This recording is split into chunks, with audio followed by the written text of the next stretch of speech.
Qaraman Xolsanga energiyani pasaytirib yuboradigan 5 ta narsani aytib beraman. Eslab qolgin va shu narsalarni hech qachon hayotingda qilmagin. Birinchisi qo'rquv. Qo'rquv juda ham katta energiya oladi.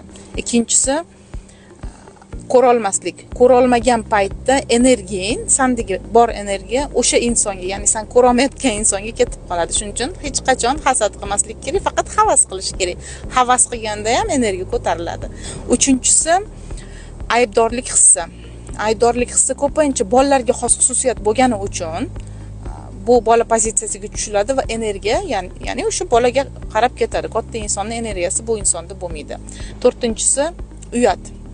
Uyat paytda ham, ya'ni uyalganda ham energiya uyalish uchun sarflanib ketadi va oqibatda maqsadimiz sari yetishishimiz uchun energiya qolmaydi va oxirgisi ikkilanish. Ikkilanganda ham energiya sarflanib ketadi va natijada o'sha ikkilanib bajarilgan ish hech qachon o'xshamaydi. Shuning uchun birinchi xayolga kelgan, ya'ni qalbga va aqlga quloq solgan holda bajarilgan ish har doim omadli bo'ladi. Ikkilanilganda energiya ketib qolib, o'sha ish yurishmay qoladi.